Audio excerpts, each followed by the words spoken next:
Hello everyone, welcome back to my YouTube channel. आपका बहुत बहुत स्वागत है हमारे यूट्यूब चैनल पे। How to start a new business, इसी सीरीज के अंतर्गत ये हमारा आज दूसरा वीडियो है। और इस वीडियो में हम डिस्कस करने वाले हैं कि कौन सा जॉब आपको सूट करेगा, ये आप कैसे जानेंगे। How to choose your business that suits you. आपको कौन सा बिजनेस सूट करता है, इसको आप जानने के कौन कौन से तरीके हैं, कौन कौन सा वो पैरामीटर है जिससे कि आपको पता चल जाएगा कि आप किस बिजनेस के लिए बने हैं। सबसे पहले आपको ये अपने आप को पहचानना पड़ेगा कि आप बिजनेस के लिए बने हैं या जॉब के लिए। बहुत बार ऐसा होता है कि कुछ लोग जॉब के लिए बने होते हैं बट अननेसेसरी वो बिजनेस फील्ड में चले आते हैं किसी को देखकर कि कोई पर्सन ए जो बिजनेस में बहुत अच्छा परफॉर्म कर रहा है, तो पर्सन बी जब उसको देखता है तो उसको अट्रैक्शन होती है कि क्यों ना मैं भी इस बिजनेस को करके कुछ पैसे कमा लूं, और वो जॉब के प्रति फोकस नहीं करता है। बट उसका जो इंटरनल माइंडसेट है वो जॉब के लिए डिजाइन किया गया है। तो अगर वो बिजनेस में आता है किसी को देखकर, तो उसे सफलता मिलने के चांसेस बहुत कम है। तो हमें ये गलती नहीं करना है। हमें पहले अपने आप को पहचानना है कि क्या मैं बिजनेस के लिए बना हूं या जॉब के लिए बना हूं। अगर आप जॉब के लिए बने हैं तो बिजनेस को ट्राई ना करें, आप उसी जॉब में जाएं और वहां पे भी जाके आप अच्छा परफॉर्म कर सकते हैं, अच्छा अर्न कर सकते हैं। ऐसा नहीं है कि आप सिर्फ बिजनेस करेंगे तभी आप अच्छा अर्निंग कर पाएंगे। जॉब वाले भी ऐसे बहुत सारे हैं, हाई प्रोफाइल जॉब, जिनमें कि आपको एक अच्छा इनकम मिल जाता है। दूसरी बात, अगर आपने ये पहचान लिया है कि नहीं आप तो बिजनेस ही करेंगे और आपको बिजनेस ही सूट करता है, आपका जो माइंड है वो बिजनेस माइंडेड है, तो फिर आपके पास एक सवाल खड़ा होता है कि बिजनेस, कौन सा बिजनेस आप करें। सबसे पहला क्वेश्चन ये होता है कि कोई भी पर्सन जब बिजनेस को स्टार्ट करने की सोचता है कि मुझे बिजनेस करना है, तो उसके सामने जो सबसे बड़ी चैलेंज आती है वो ये आती है कि हमें कौन सा बिजनेस करना चाहिए। बिजनेस आप देखेंगे कि मार्केट में जब जाएंगे स्टडी करने के लिए कि लोग किस किस तरह के बिजनेस करते हैं, तो वहां पे सैकड़ों तरह के बिजनेस रन कर रहे हैं और सभी बिजनेस प्रॉफिटेबल हैं। ऐसा नहीं कि किसी बिजनेस मैन को लॉस हो रहा है और उस बिजनेस को वो कैरी फॉरवर्ड करता जा रहा है। हर बिजनेस प्रॉफिटेबल है।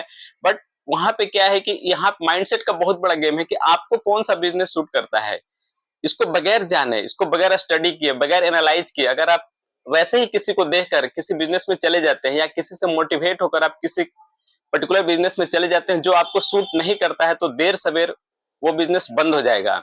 तो हमें क्या करना है कि बिजनेस को स्टार्ट करने से पहले ही हमें इस चीज का काफी डीपली एनालिसिस कर लेना है कि ये बिजनेस मेरे लिए ही बना है और मेरा माइंड इस बिजनेस से मैच करता है। जो मेरी मानसिकता है, जो मेरा थिंकिंग है, जो मेरा प्रोसेस है, या मैं जो एफर्ट लगा सकता हूँ, जो मैं बस अपना रिसोर्सेज अवेलेबल है, इन सब के बेसिस पे मुझे आपको ये पहचानना पड़ेगा कि किस बिजनेस के लिए आप बने हैं। जब एक बार आपने ये पहचान लिया कि आप पर्टिकुलर बिजनेस के लिए बने हैं, तो उससे रिलेटेड आपको फिर बहुत सारे एनालिसिस करने पड़ेंगे कि उस बिजनेस की क्या रिक्वायरमेंट है और आपका जो पर्पस है, आप जिस पर्पस से बिजनेस में आ रहे हैं, क्या वो नीड आपका फुलफिल हो पा रहा है।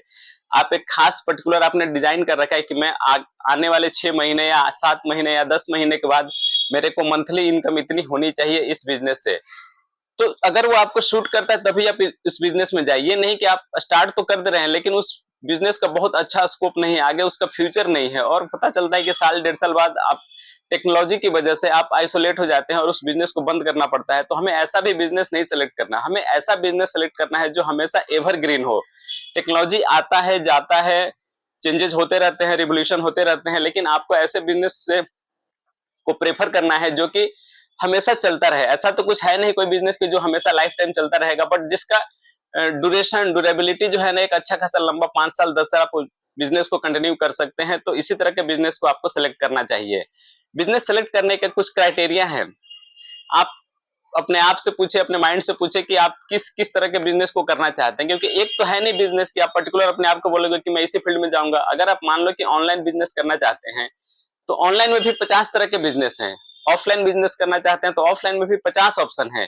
तो उसमें से जो सबसे नियरेस्ट आपको सूट करता है, उसमें से कम 20 बिजनेस का आप लिस्ट बनाए कि ये 20 बिजनेस मेरे को सूट करता है। उस 20 बिजनेस को लिस्ट बनाने के बाद आपको एक एक बिजनेस पे काम करना है और हर बिजनेस का नाम सोचकर अपने आप से पूछना है कि क्या ये बिजनेस मुझे सूट करेगा, क्या ये बिजनेस में मेरा फ्यूचर है, इस बिजनेस को अगर मैं स्टार्ट करता हूं तो कितने साल तक चला सकता हूं और आगे जाकर भविष्य में मुझे कितना इससे प्रॉफिट होने वाला है या मैं कितना इससे स्केल अप कर पाऊंगा। तो ये सारी चीजें आपको पूछना पड़ेगा। तो पहले आप 20 मोस्ट जो आपको सूट करता है बिजनेस, उस बिजनेस की लिस्ट बनाएं और उसको एक एक करके आप 20 पे काम करें, नोट डाउन करें हर बिजनेस के, इसका क्या एडवांटेज है, डिसएडवांटेज क्या है, इसको ग्रो करने में मुझे कितना समय लगेगा, और बहुत सारी चीजें जो भी आपके माइंड में चल रही है कि मैं जिस पर्पज से बिजनेस में आना चाहता हूं। अगर हो सकता है कि आप हाई अर्निंग बिजनेस को सिलेक्ट करना चाहते हैं कि नहीं मुझे तो भैया मेहनत कम करना है और पैसे मुझे ज्यादा अर्न करने हैं, तो उस तरह का भी बिजनेस का आप लिस्ट बनाएं, 8-10 बिजनेस की लिस्ट बनाएं और उसमें से एक बिजनेस को आइडेंटिफाई करें, उसको ध्यान से देखा, स्टडी करें कि हाँ इस बिजनेस में मैं जाना चाहता हूं, तभी आप उस बिजनेस को स्टार्ट करें। एक बार आपने अगर किसी बिजनेस को आइडेंटिफाई कर लिया तो समझिए कि आपका आधा काम वैसे ही आसान हो गया। क्या है कि बहुत सारे लोग जो है ना बिजनेस को आइडेंटिफाई ही नहीं कर पाते हैं। वो किसी खास पर्सन को, particular person A B C को देखेंगे कि वो इस बिजनेस में सक्सेस कर रहे हैं तो उसी बिजनेस को वो कॉपी करने की कोशिश करेंगे, जबकि यहाँ कोई जरूरत नहीं है कॉपी करने की।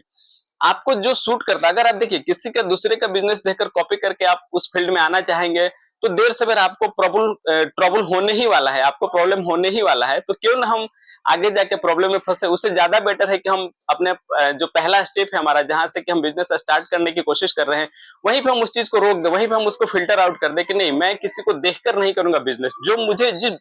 जो बिजनेस मुझे समझ में आता है, जिसका आइडिया मुझे समझ में आता है कि हाँ इसका फ्यूचर आने वाले 10 सालों तक है, तो उसी बिजनेस को आप स्टार्ट करें। वैसे अननेसेसरी का बिजनेस करने का फायदा नहीं है, क्योंकि जो सिलेक्शन होता है ना वो सबसे इंपॉर्टेंट होता है। आप देखिए कि अगर कोई भी जो कंपनी जो जैसे कि IIT जेईई या फिर यूपीएससी के लोग बच्चे एग्जाम देते हैं तो उसमें 3-4 लेवल का फिल्टर होता है कि पहले आपको स्क्रीनिंग टेस्ट देना है, फिर आपको मेंस देना है, फिर आपका इंटरव्यू होगा। तो वो क्या है, वो सब फिल्टरिंग आउट है कि मुझे बेस्ट से बेस्ट स्टूडेंट चाहिए। तो उसी तरह आपको भी फिल्टर बनाना पड़ेगा अपने बिजनेस के लिए कि आपको 10 बिजनेस बहुत सूट करता है, या फिर वैसे 10 बिजनेस जो आपके नेबर में या आप जनरली हर दिन देखते रहते हैं, कहीं पे भी मार्केट में जाते हैं तो वो 10 बिजनेस जो मोस्ट मार्केट में ट्रेंडिंग है वो आपको दिखते रहते हैं, और आपका भी माइंड है कि मैं उन्हीं बिजनेस में आऊं। तो 10 बिजनेस तो आप स्टार्ट नहीं कर सकते, उसमें से एक बिजनेस आपको चूज करना ही पड़ेगा जो आपको शूट करता हो। जब तक ये आप नहीं जानेंगे कि आप किस लिए बने हैं तब तक आपको ये ट्रबल होता रहेगा। तो क्यों ना हम, अगर बिजनेस फील्ड में आना है, हमें इसी को अपना कैरियर बनाना है इसमें, तो हम क्यों ना उसको बहुत बारीकी से उस पर ध्यान दें और उसको हम सेलेक्ट करें। कोई हड़बड़ी नहीं करना है, कोई टेंशन नहीं करना है, क्योंकि अगर आप लंबे पीरियड में देखेंगे तो सभी लोग फिर एक ही जगह पे दिखेंगे आपको बिजनेस में। ऐसा नहीं कि कोई आपसे 6 महीना पहले शुरू कर लिया और आप किसी से 6 महीने बाद बिजनेस शुरू करते हैं तो आप उससे पिछड़ जाएंगे। इसमें ऐसा कुछ नहीं है कि 6 महीना साल भर का कोई रोल नहीं होता बिजनेस में, क्योंकि बिजनेस जो भी होता है वो 15 साल 20 साल 25 साल के बाद ही आप एक बहुत अच्छे लेवल पे जा पाते हैं। तो इसमें देर से कुछ नहीं है कि मैं 6 महीने बाद स्टार्ट करूंगा तो मैं पीछे हो जाऊंगा, नहीं। आप अपने उस पे आइडेंटिफिकेशन पे आप जितना ज्यादा समय देंगे, जितना सही तरीके से आइडेंटिफाई करेंगे और फिल्टरिंग करेंगे, वो बिजनेस सक्सेस होने के सॉरी चांसेस आपके बढ़ जाते हैं। एक बार आपने जब बिजनेस को सेलेक्ट कर लिया तो नेक्स्ट आता है, इसका सेकंड स्टेप आता है कि आपको जैसे आप बिजनेस को जमीनी स्तर पे, धरातल पे आप जब शुरू करते हैं तो उसमें जो सबसे बड़ा चैलेंज आता है मोटिवेशन का। क्योंकि जैसे आप बिजनेस शुरू करते हैं, देखिए आपने पेपर पे नोट डाउन कर लिया, सब चीज बना लिया, आपको सब कुछ अच्छा अच्छा महसूस होगा कि हाँ ये मेरा टारगेट है, मैं ऐसे स्टार्ट कर लूंगा, आपको बहुत अच्छा अच्छा महसूस होगा। लेकिन जैसे आप बिजनेस को स्टार्ट करने की कोशिश करते हैं ना, जब उसमें आप डीपली इन्वॉल्व होते हैं और चीजों को परचेज शुरू करते हैं और उसके लिए इंफ्रास्ट्रक्चर रेडी करने की आप कोशिश करते हैं, तो आपको चैलेंजेस वहीं से डे 1 से ही शुरू हो जाएगा।